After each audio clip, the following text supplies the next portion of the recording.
Este podcast pertenece a la red Podcast SN.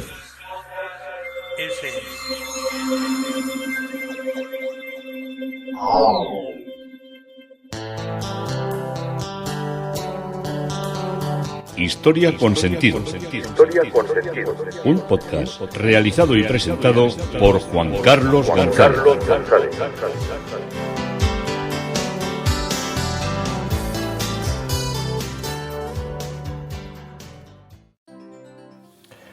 Un saludo a cuantas personas se acercan a través de las redes sociales, de Facebook, de Twitter, de mi página web Historia con Sentido y de la red de Podcast SM. Yo soy Juan Carlos González y un día más encantado de poderos acercar una parte de la historia. Hoy el tema propuesto es Carmona y sus mecenas navarros. Una serie de personajes muy entrelazados con lo que es la historia económica y política del tiempo de Luis Salvador Carmona, de esos años que van que girar, vamos a centrarlos girando alrededor del año 1730, 1750, 1760, influyeron notablemente en la adquisición de su obra y en el potenciamiento y conocimiento de sus elementos artísticos que iba haciendo en el ámbito de lo que era la alta burguesía, la nobleza o la baja nobleza, que estaba funcionando ya de una manera espectacular con la llegada del nuevo rey Borbón, Felipe V, y sucesivos reyes que de su dinastía continuaron.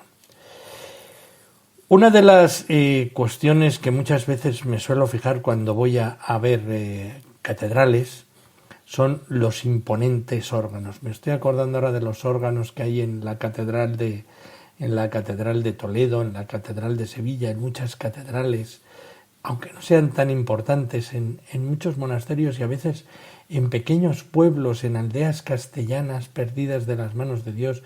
Entras dentro de esos templos monumentales. Ahora estamos hablando de pueblos que igual tienen 300 habitantes y tuvieron 15.000 o 13.000, tenían igual hasta 5 iglesias, y ahí había elementos y órganos increíbles. Muchos pues se perdieron, otros pues fueron restaurándose, sobre todo a finales del siglo pasado. Se dedicaron mucho dinero, mucho esfuerzo a la recuperación del patrimonio musical y a la recuperación de grandes órganos que habían quedado totalmente abandonados y deteriorados. Y estoy acordándome, por ejemplo, de la labor que en tema de restauración de órganos se hizo en Andalucía. Fue espectacular. Se restauraron cajas, se restauraron órganos, se dejó practicar en los órganos a la gente, porque hay muchas iglesias que tenían sus grandes órganos, pero como estaba siempre con la llave cerrada, pues ahí no podían practicar ni hacer nada. Entonces se ha puesto en valor. Yo venía de una tradición, como os dije, que era una tradición donde siempre en las iglesias de mi pueblo, tanto en Urrechu como en Zumárraga, siempre había organistas. Es más, en la iglesia de Zumárraga había un tal Antonio Rey, que ese estaba liberado para ser organista. Ese no le vi yo decir misa nunca, porque estaba siempre arriba en el coro. Debía decir misa en las monjas, como capellán o alguna cosa, en unas monjas mercedarias que había, que tenían un edificio y un convento que le llamaban el noviciado. Ahora es un geriátrico de abuelillas, pero fue durante muchos años una cosa muy emblemática y muy impactante. Hasta tenían una pequeña guardería allí, que luego se la comió la carretera cuando hicieron ampliaciones y todas esas cosas, y tenían ahí unos jardines muy bonitos, llenos de rosas y de paseos, y bueno, era una cosa muy elegante para la época. Y eso me hacía pues el poder visitar y el poder recorrer musicalmente muchas veces épocas y pasados que yo nunca habría soñado poder acceder, porque bueno, las radios ponían pues la música, pero generalmente te ponían la música de allí, Triquitisa, alguna canción de la canción Protesta Vasca y para usted de contar. no hacían veleidades musicales con lo que era la música clásica. Y cuando estaba preparando pues todos estos músicos que están alrededor del siglo XVIII, de esta época barroca, tardobarroca, neoclásica, rococó, ahí en todo ese mundo, me sonó de repente un personaje que es Fray José de Larrañaga, que era un fraile que vivió entre 1728 y 1806, era de Azcoitia y vivió prácticamente toda su vida como organista en Aránzazu, en los franciscanos de Aránzazu. Pues me llamó la atención, digo, pues ahí vas, y yo de este no había oído nada. Y era un organista y también compuso muchas obras con mucho influjo, una mezcla del influjo italianizante que era tan al gusto de Felipe V, porque musicalmente, aunque la música mucha venía de Francia, Francia estaba totalmente extasiada con lo que era la música barroca italiana, y se dejaba, no voy a decir la palabra saltar, pero sí amparar por esa música italiana para lo que era el tema el tema compositivo. Y me ha parecido interesante pues sacar en valor a esta persona, que probablemente se movió muy poco del santuario de Aránzazu. Probablemente igual iría pues a Pamplona, Iruña, porque era el arzobispado normalmente del que dependió esa zona de Guipúzcoa, o hacia Vizcaya o hacia Calahorra, que también eran obispados muy potentes, o algún convento, podría llegar a Burgos, pero le debió llegar bastante producción a modo de partituras que él debió conocer, y como él compuso mucho, pues los entendidos, yo no soy un entendido, yo solo aprecio, yo tengo me gusto, y si me gusta una obra, pues me gusta, y si no me gusta o no la entiendo, pues digo, pues no me ha gustado o no la he entendido. Pero os voy a dejar con un fragmento musical de Fray José de Larrañaga, que es muy interesante, que es una sonata en tono quinto, para que nos metamos en ambiente músico, religioso, artístico, para seguir caminando y acompañando a Carmona con sus obras.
Pues este es Fray José de Larrañaga.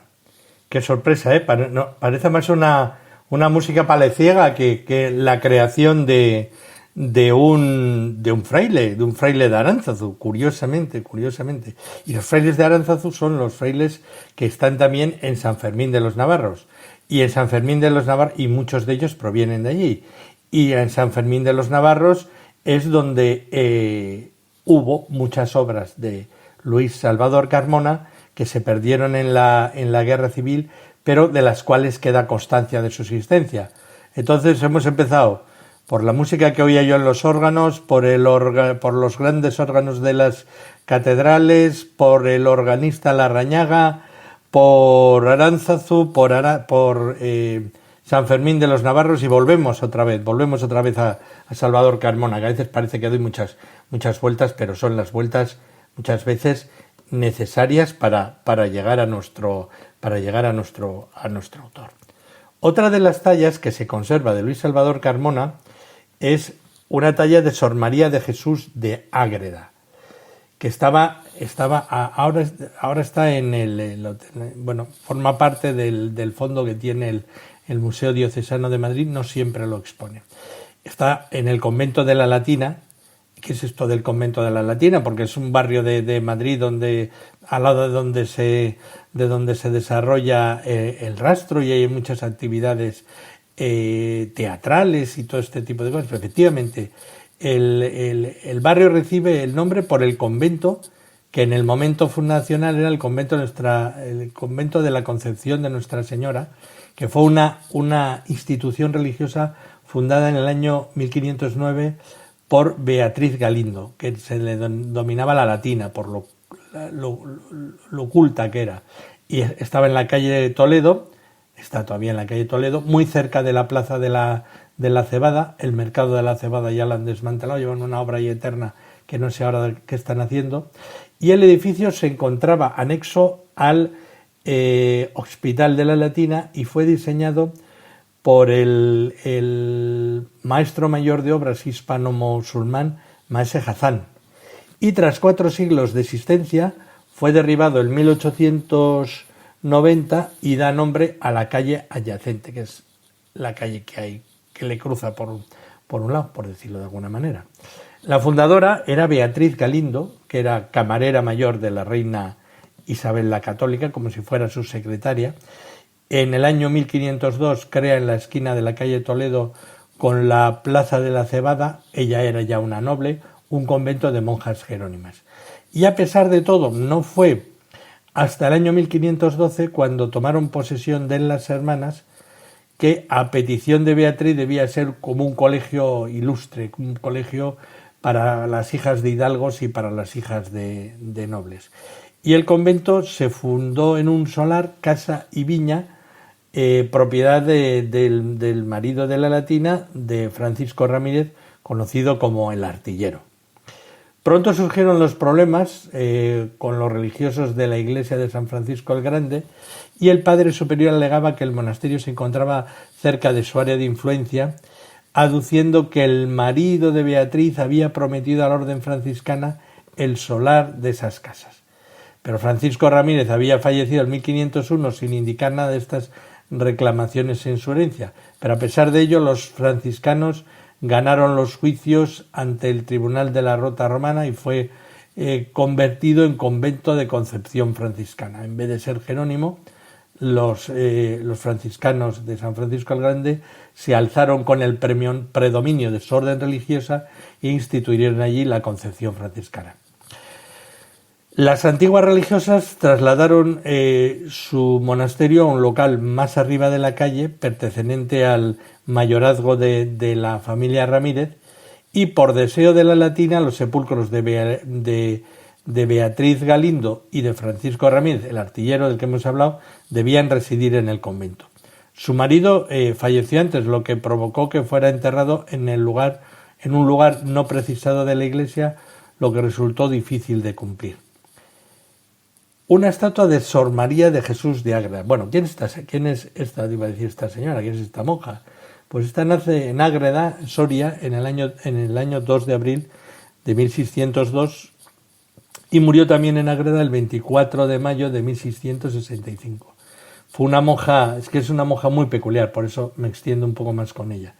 Era una monja concepcionista, era como ellas, como las monjas de este convento, era escritora, era venerable, y en el siglo María Coronel y Arana, que era como se llamaba ella, nació en el seno de una familia hidalga y muy religiosa, y sus hermanos, su padre y sus dos hermanos, terminaron entrando en el convento franciscano de San Antonio de Nalda en La Rioja, de la provincia franciscana de Burgos, y ella, en edad de 16 años, junto con su madre Catalina y la única hermana que quedaba, pues profesaron la regla de las franciscanas concepcionistas en el monasterio construido en su misma casa. Fue elegida abadesa en 1627, desempeñó el cargo con intervalo de un trienio, 1652-1655, luego ya hasta su muerte. Y más que por sus dotes de gobierno y sus elevadas virtudes, debe su fama a una obra póstuma, que es La mística ciudad de Dios, y por las relaciones que tuvo con Felipe IV, relaciones que se inician con la visita que el monarca hizo personalmente a Ágreda y duran hasta la muerte. Porque estos eran muy santeros, entonces cuando hablaban de que una monja tenía visiones, allí que iban, vamos, como alma que lleva al diablo, no lo llevaba porque iban a un convento, o igual sí, vaya usted a saber. Y desde la celda de su monasterio y a través de un interesantísimo epistolario, la religiosa orienta, aconseja a aquel apocado monarca sobre los asuntos más variados del reino, las guerras de Cataluña, la conducta y la política de los validos, sobre todo del conde duque, la paz con Francia, la emancipación de Portugal. O sea que es una especie de consejera más política que espiritual de dicho rey. Hemos llegado aquí por San Fermín de los Navarros, por la Iglesia, por la importancia que tuvo dentro de la producción artística esta Iglesia para Luis Salvador Carmona, especialmente por Goyeneche, que fue uno de los que dirigió la institución en ese siglo y que marcó mucho la potenciación y la creación y la ejecución de retablos y de tallas que dieran una elegancia y un gran estilo a lo que era esa iglesia, hoy totalmente transformada, puesto que las estatuas se perdieron, como os digo, en la guerra. Pero hay fotos de unas cuantas. Y la serie de esculturas realizadas fue una época gloriosa. No queda constancia de algunas de ellas, de algunas sí, porque muchas formaban parte de los retablos. Fueron construidas estas tallas entre 1646 y 1647 y estaban San Antonio de Padua, San Camilo, San Francisco de Asís, San Francisco Javier, San Ignacio de Loyola, San Joaquín, San José con el Niño, San Pascual Bailón, San Rafael, San Zacarías, Santa Ana, Santa Isabel, San Miguel, el Santo Ángel de la Guardia y la Virgen del Rosario. Creo que he contado 15 tallas que eran las que formaban parte del gran tesoro que tenía esta iglesia. Fotos de ella nos quedan de San Francisco Javier, no podía ser menos, de San Miguel, que se parece mucho al que veremos en Vergara, y de la Virgen del Rosario. También en Madrid nos vamos a dirigir ahora al Museo de Bellas Artes de San Fernando, donde hay una talla velada de la fe, que formó parte de una pareja de tallas veladas de la que solo queda esta. Probablemente habría la fe y la esperanza, que solían ir parejas para su colocación.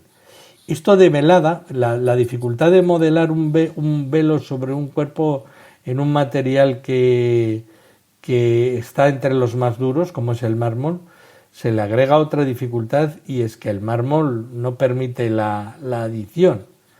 Es una escultura hecha 100% por ir quitando pedazos, por decirlo. Entonces había que labrar muy bien e insinuar debajo del velo el rostro o el cuerpo que se quería relatar. Por eso es que dicen que para esculpir una figura tomas un bloque y simplemente remueves todo lo que a la figura le sobra. y la escultura nace con velo y solo hay que descubrir lo que hay detrás de él.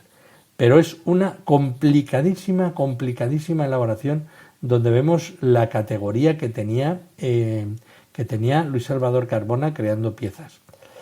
También otra pieza que tenemos en Madrid en una colección particular, que a veces suele ir a algunas exposiciones que de ella se realizan, es un boceto de la Piedad hecho en barro y policromado, pero que tiene un sello, como si dijéramos un círculo, que supuestamente igual era la corona de espinas que estaba en el suelo, y ahí dentro ha puesto Luis Salvador y Carmona, con una rúbrica muy perfecta, que era como él firmaba.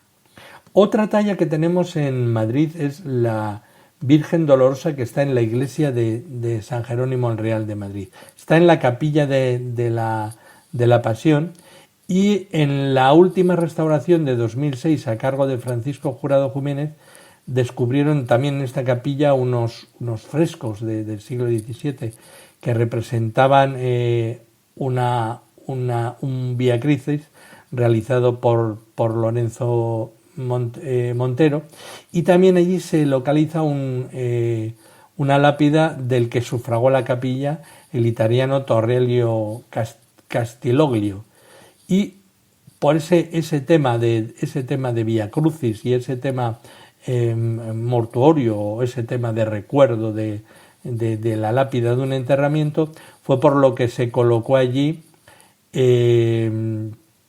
aparte de una copia del Cristo de la Victoria de Serradilla, se colocó la imagen de la Dolorosa de Luis Salvador Carmona, prácticamente identificada como la de él. Es una Dolorosa que está así con las manos abiertas.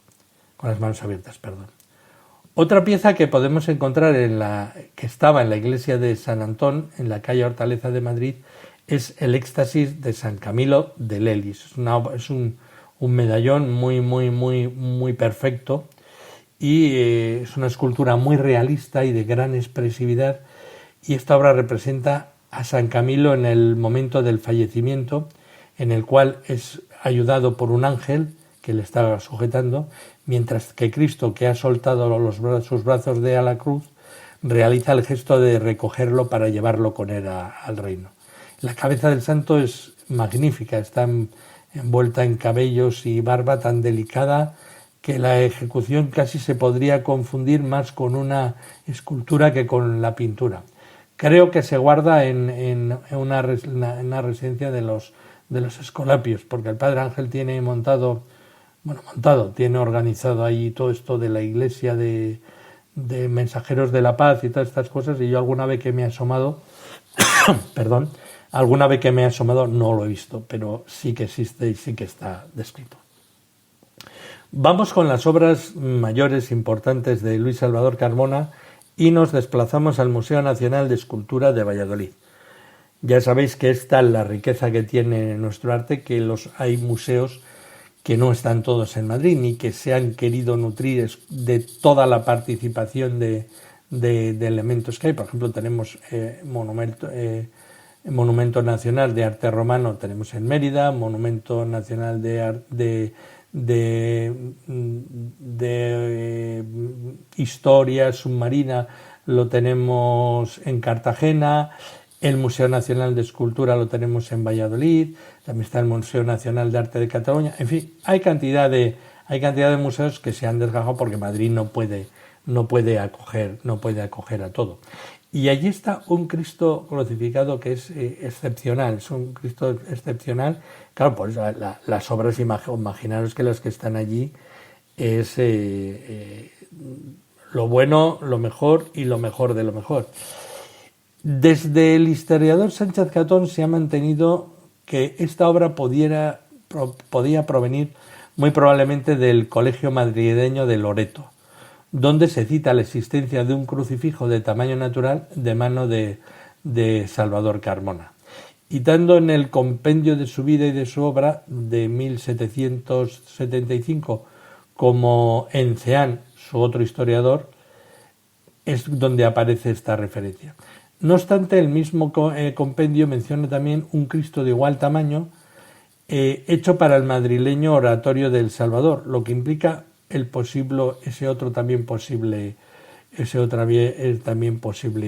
origen. Está firmado en la vuelta del pliegue más externo de la caída vertical del paño y es una obra paradigmática del estilo del escultor que funde en el crisol de un perfecto dominio del oficio, la tradición y las nuevas propuestas estéticas dieciochescas. Sobre una cruz de árbol, o sea, de tronco con corteza y con ronchones, de raigambre andaluza, suspende la figura de un Cristo expirado que remite mucho a los crucificados de Gregorio Fernández, tanto en lo que es la concepción general como en el motivo concreto de la ceja atravesada por una espina de la corona, que era una de sus características en sus obras.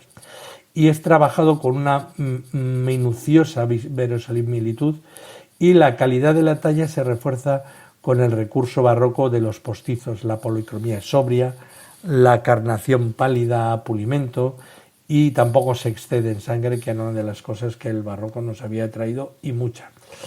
El cuerpo está resuelto en una impecable corrección académica, es delgado y de una gran afinada anatomía, precisa en la evidencia de la estructura ósea y definición de músculos y tendones. La verticalidad se quiebra, vencida la cabeza hacia la derecha y desplazadas las caderas hacia la izquierda para crear esa especie de movimiento. Y en torno a ellas el paño adopta una característica de exposición más atenta a la estética que a la funcionalidad. Sueltos y separados el paño en los extremos, apenas sujetos por una cuerda natural, consigue así por una parte extremar el desnudo, que es completo en el perfil derecho, y por otra un dinamismo implícito en la impresión de precariedad, a la que contribuyen los prolijos pliegues aristados y delicadamente tallados, introduciendo líneas oblicuas que nos hacen que la estatua parezca más alargada de lo que es, por esa recreación estética que él hace. Hay cansancio sin muerte en el rostro macerado que está modelado muy suave, con una boca entreabierta y un resto de mirada con los ojos como queriéndolos abrir en los ojos. Y la serenidad es imponente que transmite este tipo de talla y que recordará pues a los Cristos de Azpilicueta de Navarra, del Real de San Vicente de Toledo y de los Llévenes también de Toledo. En el mismo Museo de Escultura de Valladolid, talla de Santa Eulalia, vimos Santa Librada. Esta es también otra virgen crucificada, pero no tiene nada que ver. Muestra a la doncella Eulalia durante el martirio en el 304, tras haberse negado a ofrecer sacrificios a los dioses paganos.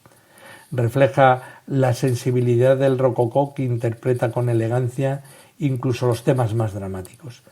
Y clavada en un tipo de cruz de maderos tallados en forma de troncos, frecuente en otras obras de Carmona, la joven mártir ofrece un rostro sereno, por lo que convierte el sufrimiento en anhelo de disfrutar ya de los placeres celestiales. Y el autor evita el estatismo con el giro de la cabeza mirando hacia lo alto y el movimiento de una ligera túnica muy ricamente decorada. El culto a Santa Eulalia fue una cosa que se desarrolló rápidamente y el testimonio sirvió mucho para afianzar el cristianismo en Andalucía occidental, en Asturias, en Cataluña y en Baleares, que es donde se encuentran muchas representaciones de esta santa. Esta obra procede de la capilla de Nuestra Señora de las Mercedes, en el desaparecido convento vallisoletano de los Mercedarios Descalzos, ya que sus altares estaban dedicados respectivamente a Santa Eulalia, crucificada, y a San Dimas, el buen ladrón, también crucificado. Es una estatua con un vestido que parece hecho de tela antes de ayer. Es increíble la belleza de la talla. También en el Museo Nacional de Escultura de Valladolid tenemos una Santa María egipciaca, vestida con esa especie de hábito tipo de las magdalenas, hechas como con cáñamo, con tiras, como si fuera una especie de cesto. Y el dato más antiguo conocido de esta escultura es de 1912, cuando ingresa en el Museo Arqueológico Nacional como legado del pintor y del coleccionista Cristóbal Ferri. En 1933 pasó a formar parte de los fondos expuestos en el recién creado Museo Nacional de Escultura, primero en calidad de depósito y ya desde el 2007 dentro de lo que es la colección estable. Repite el tipo acuñado en el siglo XVII, como os he dicho, para representar a la Magdalena penitente, aplicado aquí la otra cortesana arrepentida y retirada a la soledad expiatoria del desierto. Y la similitud de iconografía entre ambas lo permite, requiriendo mínimas variedades, la necesaria presencia de los panes milagrosos, tributo característico de la egipciaca, y la sustitución del crucifijo que tiene la Magdalena por la calavera que suele tener la egipciaca. El historiador Urueta la catalogó inicialmente como obra de Pedro de Mena, por la similitud con la Magdalena, aunque las diferencias le llevaron a considerarla tal vez la más sensual de sus esculturas, y más tarde a fecharla en el siglo XVIII. Pero prácticamente los autores, y sobre todo la doctora García Gainza, que es la que más sabe de Carmona, dan por supuesto como opinión certera de que es obra de Luis Salvador Carmona. Carmona sí que toma el modelo de María Magdalena, pero abandona la esencial simplificación que tiene el andaluz para detenerse en lo anecdótico. La vestidura muestra un remiendo en la rodilla y raído el borde inferior, pierde en rigidez y se mueve con el cuerpo que envuelve multiplicando planos y perfiles y marcado por discretas diagonales. Los mechones están minuciosamente desordenados en la abundante melena que lleva la anacoreta y caen sobre las caderas en una amplitud que sugiere como si le estuviera dando el viento. La tensión se dispersa también en el verismo, en la realidad de los panes, y se ve la mano del escultor en el suave modelado del rostro de redondas mejillas, en que se marcan las comisuras de los bien definidos labios, y también se encuentra en otras obras suyas las manos mórbidas con hoyuelos y el pliegue bajo el dedo meñique. La honda tensión dolorida que conmueve a la penitente de Pedro de Mena, anejándola de su entorno, deja paso aquí a una sosegada meditación, con menos huellas de sufrimiento, con una mayor juventud, con una mayor hermosura, y Carmona parece interpretar los modelos de lo que era el barroco tradicional con esta sensibilidad del rococó, de una especie que podemos llamar de refinamiento castellano. En el compendio de la vida y las obras de Luis Salvador Carmona, teniente y director de escultura que fue de la Real Academia de las Tres Nobles Artes, hecho en el año 1775, se cita que en la capilla del Ángel del convento de Trinitarios Descalzos de Madrid, que existía de él una Santa María egipcia como de una vara de alta, vestida de estera, la palabra es esta, estera, que no sabía antes de cómo decirlo, tan penitente como agraciada y bella. Y los historiadores creen que esta es verdaderamente la talla de la que estamos hablando. Bueno, hasta aquí nos ha traído Carmona y sus mecenas navarros. Había más que navarros en todo lo que era todo este mundo de creación de este magnífico autor. Hemos saltado de Madrid, probablemente volvamos a alguna más de sus obras, y nos hemos acercado a la gran obra del artista con un fondo musical de un fraile, de José de Larrañaga. Esto es Historia con Sentido, y encantado de haberos podido acercar una parte de la historia.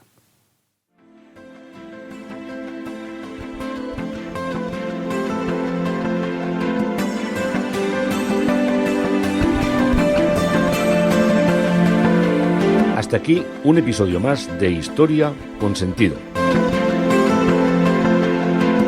El podcast que te habla de historias de la historia, sucesos, eventos, como si el ayer fuera hoy. Síguenos a través de iTunes, Spreaker o iVoox. Contacta con nosotros por correo electrónico escribiendo a podcast@historiaconsentido.com.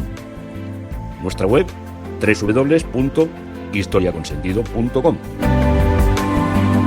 Y en Twitter nos encontrarás como @historiasentido.